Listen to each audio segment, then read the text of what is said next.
Olá, meu nome é Edilson Paulo e eu vou tratar aqui do tema A teoria dos jogos pode explicar o gerenciamento de resultado e as fraudes financeiras?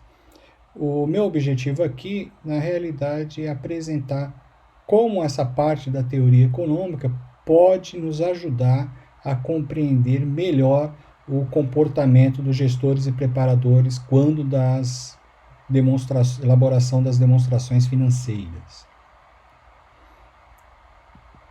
Então, inicialmente eu vou tratar aqui da relevância e é uma coisa importante também já colocar. Nos meus exemplos está relacionado a questões de usuário externo, mas esses dois pontos, dilema do prisioneiro, bem como o equilíbrio de Nash, ele também pode ser analisado pelo lado da contabilidade gerencial. Fazer uma pequena distinção entre gerenciamento e fraudes, tá? Para explicar melhor o que é essa diferença. Teoricamente, ele é um pouco mais fácil. Na prática, às vezes a gente fica, houve gerenciamento ou houve fraude, é um pouquinho mais tênue a linha, a diferença entre os dois.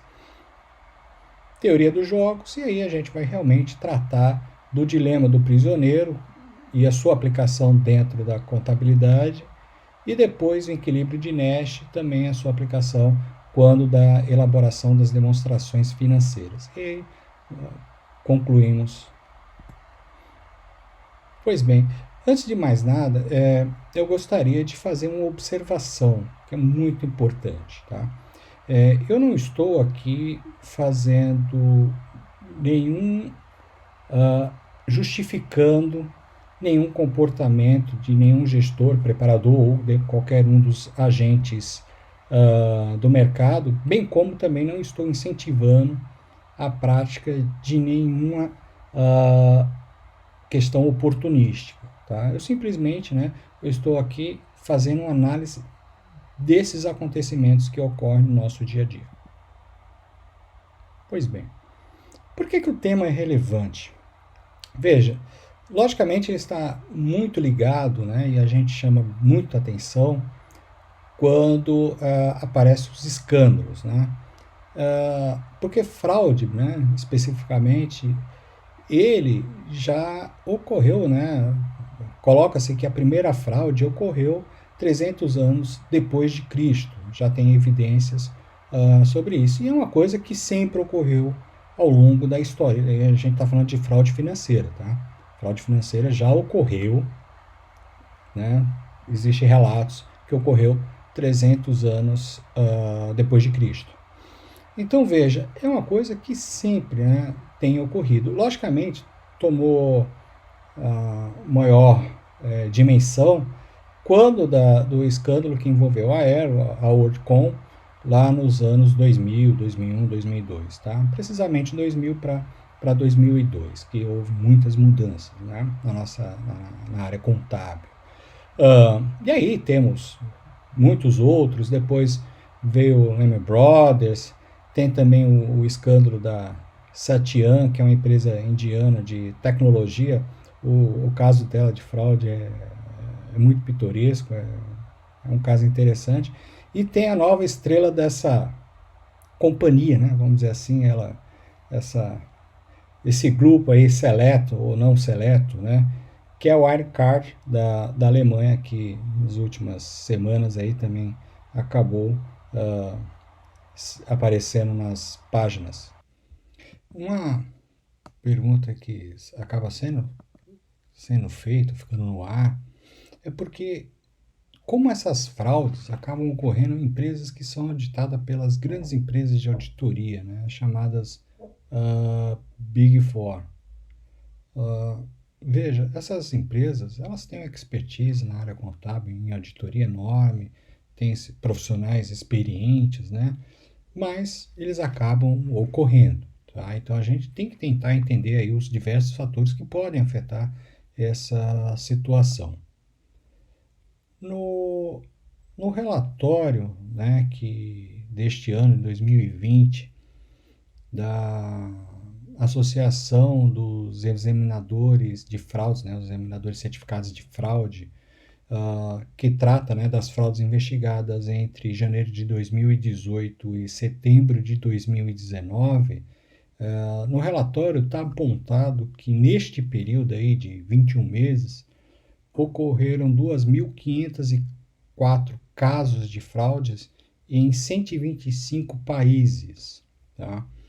Essas fraudes geraram perdas mais do que, né, uma perda acima de 3,6 bilhões de dólares, né? 21 meses foram 3 bilhões e 600.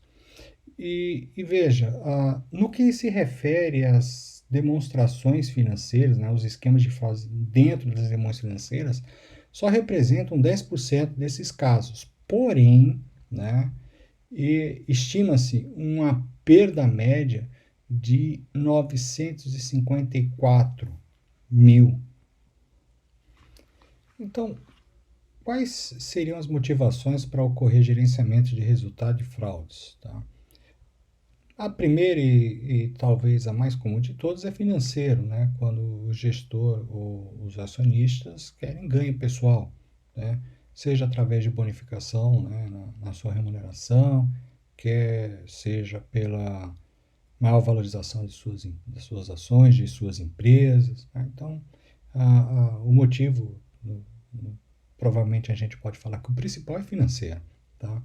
Depois é pressão para você atingir determinadas metas. Né? Então, de repente, os analistas financeiros, até o próprio o pessoal do segmento, né? As empresas dos outros segmentos atingem certos níveis de desempenho e a empresa acaba sendo pressionada para chegar ali também dentro desse desempenho. Né? O outro pode ser network. Tá? Esse aí também é um item bem já investigado na literatura. Então seria o caso, por exemplo, o gestor de uma empresa ele faz parte de um conselho de administração de uma outra empresa e essa outra empresa tem certas práticas de gerenciamento de resultados e fraudes, ele acaba trazendo isso para dentro da sua empresa. Né? Então ele acaba, vamos dizer assim, aprendendo lá na outra empresa e ele acaba trazendo para a empresa na qual ele é o responsável. Tá? Então, essa relação, essa inter-relação entre gestores também, conselheiros de administração, também é um dos motivos que acaba acontecendo gerenciamento de resultados e fraudes. O outro é o perfil psicológico. Né? Gestores que são narcisistas, né, sadistas, eles acabam tendo certos comportamentos que podem combinar na realização de práticas oportunísticas. Um outro fator, né, a gente não vai citar todos aqui, seriam a reputação. A reputação também, né, aí a gente pode analisar pelos dois lados. A reputação pode agir no sentido de inibir certas práticas, mas também, né, eu sou sempre considerado um gestor que sempre traz grandes resultados para a empresa que eu trabalho e aí de repente a pessoa querendo manter essa reputação e aí envolve um pouquinho de pressão também, ele acaba desenvolvendo aí certas práticas oportunísticas. E existe uma série de outras. Então vamos aqui nesse ponto, vamos tentar rapidamente dar uma explicação da diferença entre gerenciamento de resultados e fraude. Né? Fraude contábil, quando a gente fala em fraude contábil, na realidade ele está ligado às ações que estão fora das normas contábeis aceitas. Né? Então isso é quando, por exemplo, uma venda, né, ocorreu em janeiro, né, ela deveria ser registrada em janeiro, porém a empresa foi lá e reconheceu contabilmente de forma errada, né, em dezembro. E aí isso é caracterizado uma fraude, ou seja, a norma contábil coloca que tem que obedecer o regime de competência, aquela receita deveria ser reconhecida em janeiro, porém, né, a empresa quis melhorar seu resultado do ano anterior, acabou contabilizando essa operação em dezembro. Por outro lado, o gerenciamento de resultado é quando da utilização do julgamento sobre escolhas contábeis dentro dos limites das normas contábeis. Então, a fraude é fora da norma e o gerenciamento do resultado é dentro da norma contábil. Tá? Então, vamos supor, no caso das administradoras de shopping, quando da mensuração dos seus ativos, né, as propriedades para investimentos, então ele pode mensurar, a norma permite mensurar entre valor justo e o método de custo. Então ele pode, o gestor, o preparador das demonstrações financeiras, ele pode escolher um desses dois critérios de mensuração. E aí, de repente, ele acaba deixando de lado aquela mensuração que deveria ser aplicada porque ela representa melhor a realidade econômica da empresa e acaba aplicando um dos critérios que traz um melhor resultado da empresa, por exemplo, ou que seja mais conveniente para a empresa. Então, existem as duas opções, custo ou valor justo, porém, em vez de representar da melhor forma, né, aquela que representa a melhor realidade econômica da empresa, ele acaba optando por um dos dois, que na realidade ele tem mais interesse, né, que dá um número que seja mais conveniente, né, para a empresa ou para quem esteja interessado naquela mensuração. Tá? Então, um é dentro e o outro é fora das normas contábeis. Tá? O que acontece? A fraude é caracterizado lá como crime, né? Então vai sofrer as penalidades aí, as ações devidas. Por outro lado, né, o gerenciamento de resultado, ele não é um crime. Tá? Ele está dentro, olha, existem duas, 3, 4, 5 alternativas e você está atendendo uma dessas alternativas. A questão é que neste ponto, né, quando você está aplicando gerenciamento de resultado e é detectado, né, você vai ter que dar melhores justificativas. Então, você botou por um dos critérios que não é aquele que representa a melhor realidade econômica, você optou aí para relaxar algumas coisas nas provisões, né, para que as provisões não sejam tão altas ou qualquer outra de prática de mensuração e reconhecimento. E aí você vai ter que dar maiores explicações, por exemplo, para os auditores ou até mesmo para os órgãos reguladores. Tá? Isso, então, é importante, né, a gente compreender a diferença entre essas duas questões, o que é fraude, tá, e o que é gerenciamento de resultado. Logicamente, todas as duas têm uma implicação que acaba levando a perda de dinheiro. Então, para deixar bem claro, tá, a fraude é considerado um ato ilegal, enquanto o gerenciamento de resultado está ali dentro das práticas contábeis, então ele é considerado legal. O problema é que os dois andam muito próximos, né? A linha entre os dois é muito tênue, então a gente tem que ter um pouco de cuidado quando trata desses dois temas. Tá? Então, quando se fala que fraudes em gerenciamento de resultado é um tipo de fraude de demonstrações financeiras, isso é equivocado, porque fraude é um ato ilegal, enquanto o gerenciamento de resultado é um ato legal. Tá? Bem, então agora a gente vai entrar na teoria dos jogos, né? Talvez muita gente lembre da teoria dos jogos, principalmente daquele filme, né, A Mente Brilhante, que fala da vida do John Nash. Tá? Então, o que a gente pode tirar daquele filme, né, especialmente na história de John Nash, na teoria que ele descreveu. Tá? Bem, no caso da teoria dos jogos, a gente vai discutir dois pontos aqui. Tá? O dilema do prisioneiro e o equilíbrio de Nash. Então a gente vai tratar, né, do dilema do prisioneiro. Eu vou passar aqui um vídeo para assistirmos, que foi tirado aí do canal Mais QI. Então vamos lá. E você fomos acusados de cometer um crime juntos, e as autoridades conseguem nos prender. Eles nos colocam em celas individuais para nos interrogar. Porém, antes do interrogatório, um policial passa em cada uma das celas e nos apresenta algumas opções.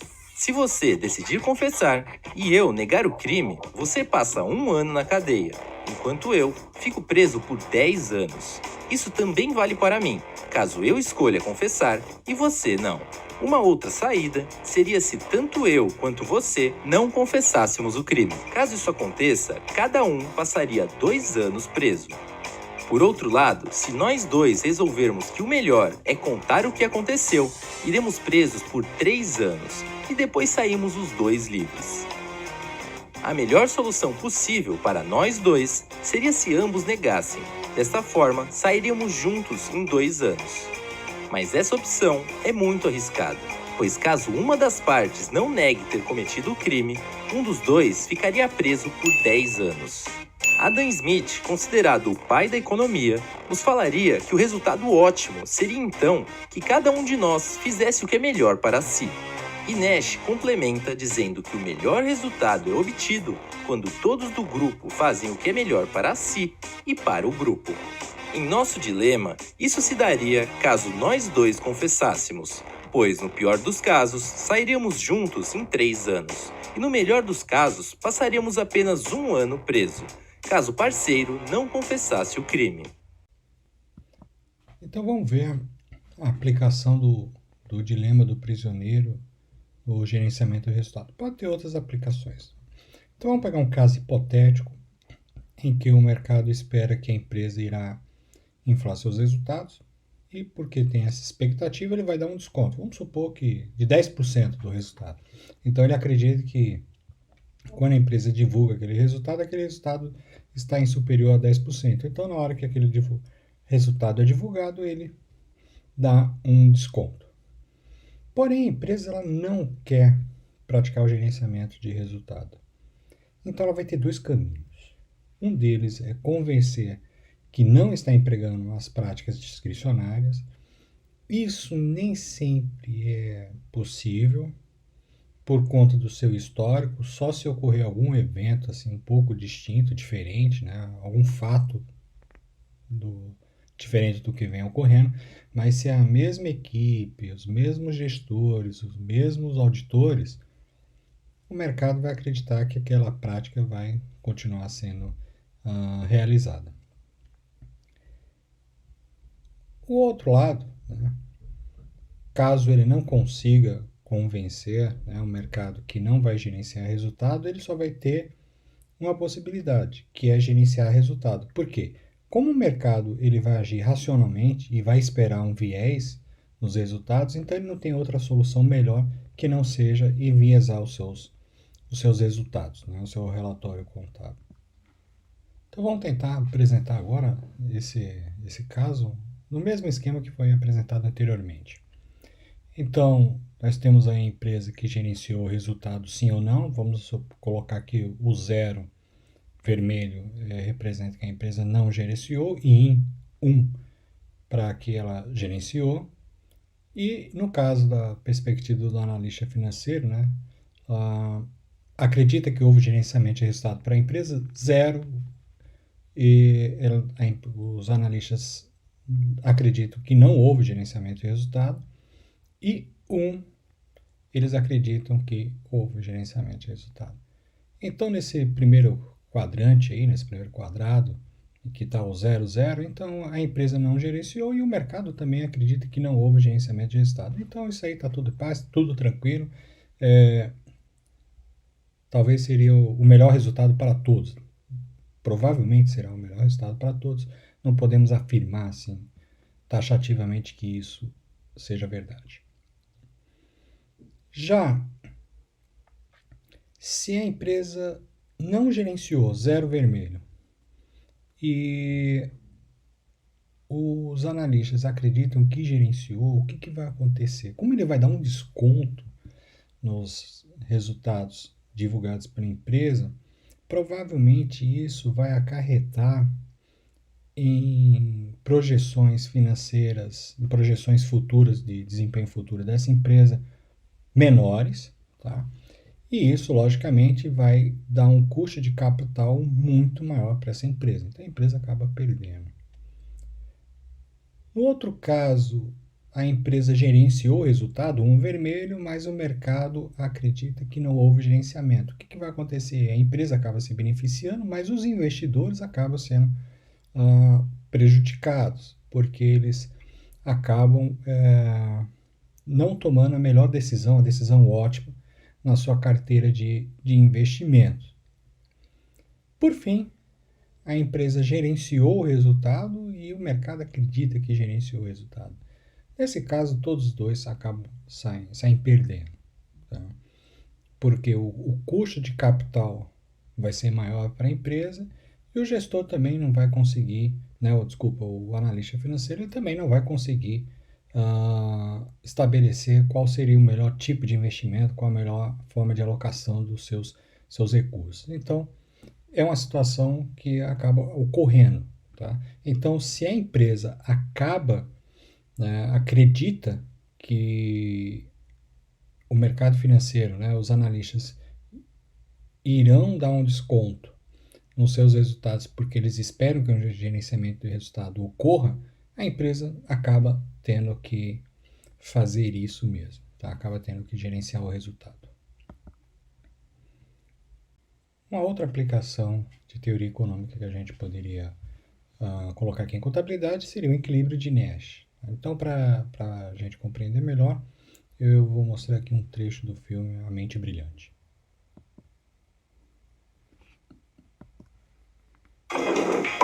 Ainda não estou pagando cervejas. A gente não está aqui pela cerveja.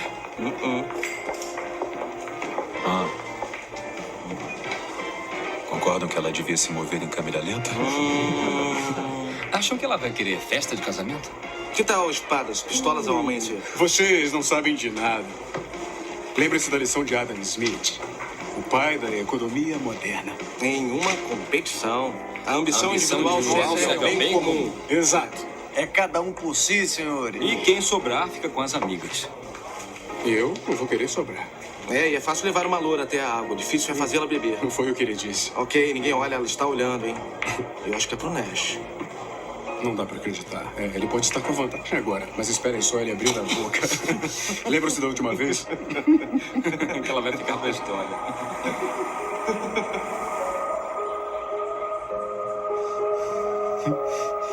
Adam Smith precisa de revisão. Do que você está falando? Se todos competirmos pela loura,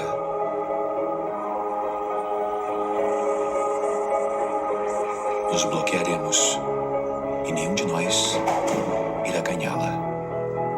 Então partimos para cima das amigas. Mas todas elas darão fora na gente porque ninguém gosta de ficar em segundo. Mas me pergunto, e se ninguém for na loura? Não ficamos no caminho dos outros e não insultamos as outras garotas. É o único jeito de vencer. Todos nós vamos pra cama assim.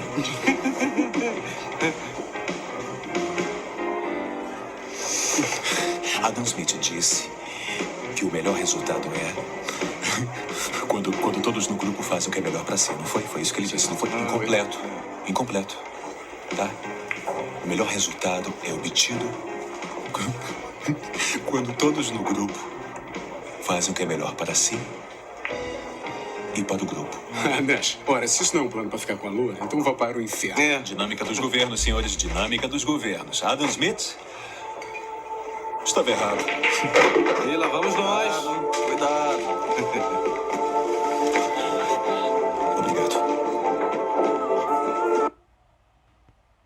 Então vamos tentar aqui explicar como é que a gente poderia aplicar o equilíbrio de Nash em contabilidade, especificamente discricionalidade contábil, onde eu tenho a descrição, eu tenho a possibilidade de escolher entre duas mais alternativas dentro dos critérios contábeis aceitos. A primeira coisa que a gente tem que lembrar é que a firma é um conjunto de relações contratuais. Eu gosto de falar que a firma é uma figura inanimada, ela não existe. Tá? É uma coisa que a gente criou na mente. O que existe são relações contratuais entre os diversos agentes. No nosso exemplo aí, o acionista e os gestores, o acionista e a auditoria, o acionista e governo, o acionista e banco, os investidores. A gente poderia ter outros aí, empregadores, sindicato, ONGs, né? A sociedade de uma forma geral, todos eles são interessados na firma. E para que essa firma tenha sucesso e a coisa funcionar bem direitinho, a gente torce para que essas relações contratuais sejam adequadas, né? Uma forma de monitoramento, inclusive, é a informação contábil. A informação contábil é super importante para que essas relações contratuais permaneçam de forma adequada. Pois bem, vamos imaginar aqui, tá, que essas setas, na realidade, elas sejam cordas, né? Então vamos pensar que as relações contratuais agora elas são cordas, né? Então está todo mundo ali criando um conjunto de relações. E que cada um, logicamente, é uma tendência natural puxar a coisa para o seu lado, né? Puxar para os seus interesses próprios, né? Então os acionistas vão querer mais lucro, o governo vai querer arrecadar o máximo possível, o banco vai querer maior volume de juros, a auditoria vai querer a sua remuneração correndo o menor risco possível, né? E os gestores vão querer a melhor remuneração possível. Então, cada um vai se preocupar em fazer o seu ótimo individual, né?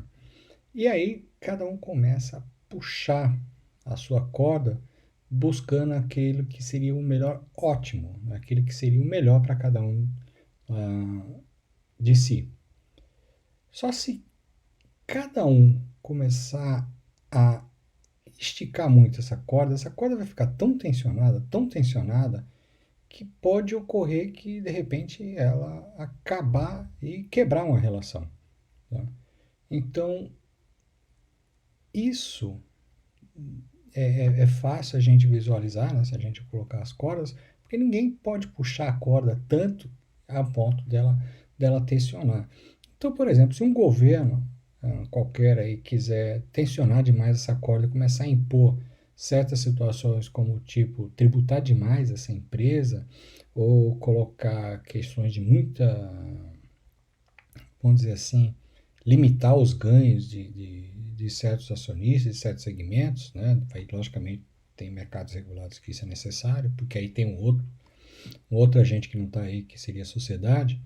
Se o governo começa a puxar demais a corda, principalmente tributar demais, ele vai inviabilizar a firma. E quando inviabiliza a firma, uma série de outros agentes acabam sendo prejudicados, os acionistas, os bancos e, logicamente, a auditoria, afinal, ele tinha aquela empresa como o seu cliente.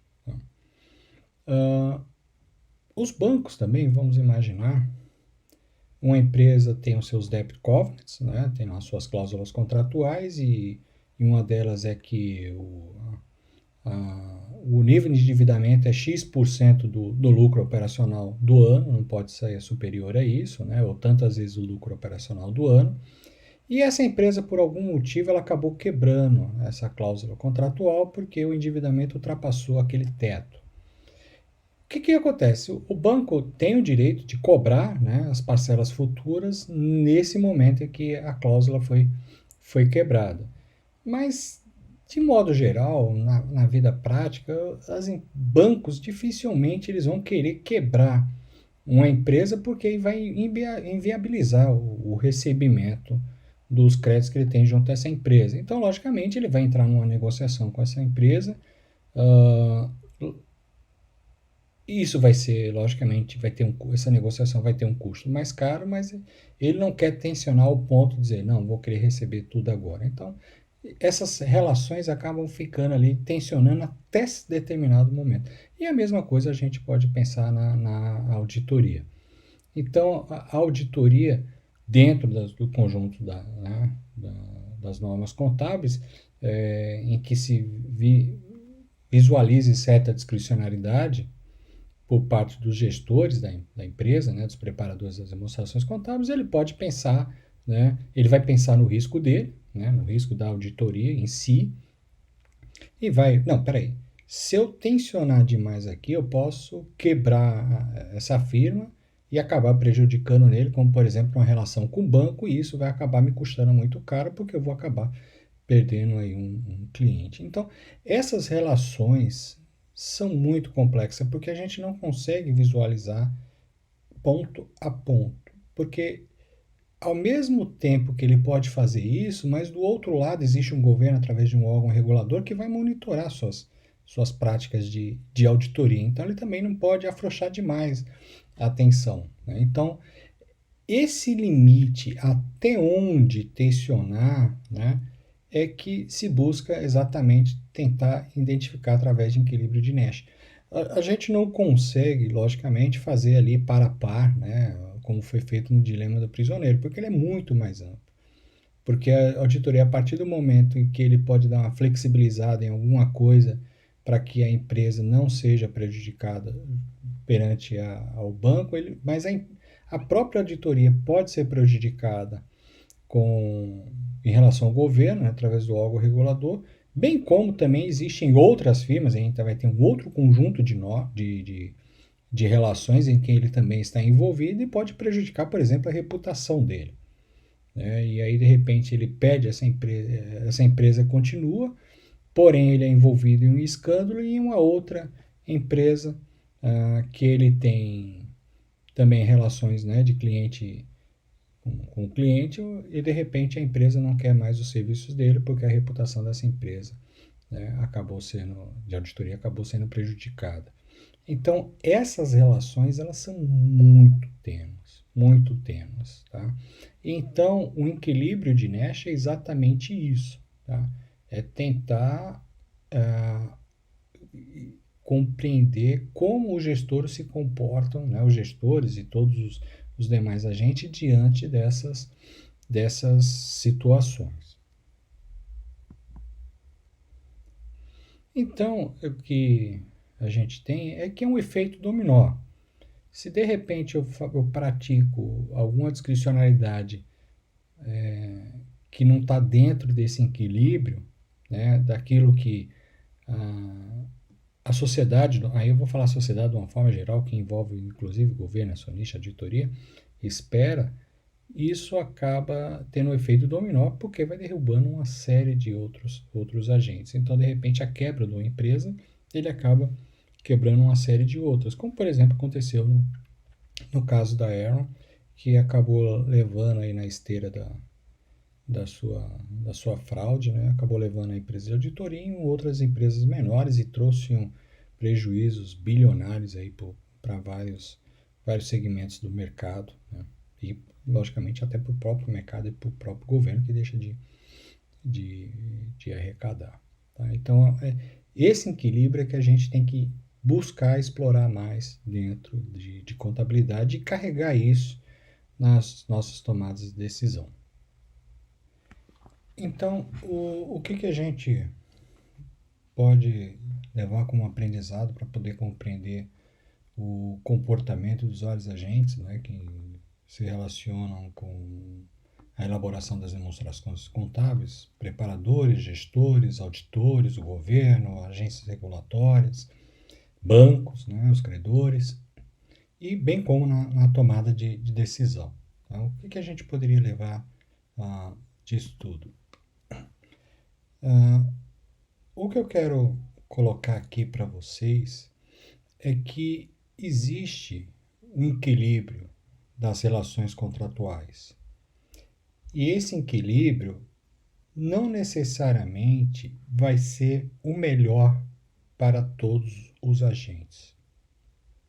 Isso ele é bem explicado na teoria econômica, mas também pode ser trazido para dentro da compreensão da contabilidade. Então, quando da minha elaboração das demonstrações contábeis, eu tenho que pensar que aquele relatório que está sendo divulgado, ele tem um conjunto de informações que vão afetar diversos agentes. E esses agentes vão se comportar de forma diferente.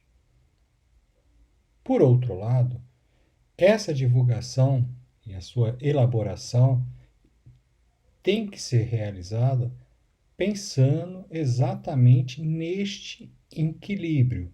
E aí logicamente, a gente vai ter que se colocar às vezes na situação do gestor, às vezes na situação do investidor, às vezes na situação do auditor, da agência regulatória, porque todos esses agentes, né, todas essas pessoas que estão envolvidas na elaboração das demonstrações contábeis, eles têm um interesse que a empresa continue. No final do dia, o que todo mundo quer é que que aquela empresa que ele tem envolvimento, continue e que ela cresça, né, na medida do possível. Então, para isso, logicamente, o que vai se buscar é um equilíbrio nessas relações. E esse equilíbrio passa pela divulgação das informações contábeis. Tá? Esse seria talvez o principal recado que eu gostaria de passar para vocês. Tá? Bem, eu agradeço a todos. Está aí disponível os meus contatos das redes sociais e muito obrigado a todos.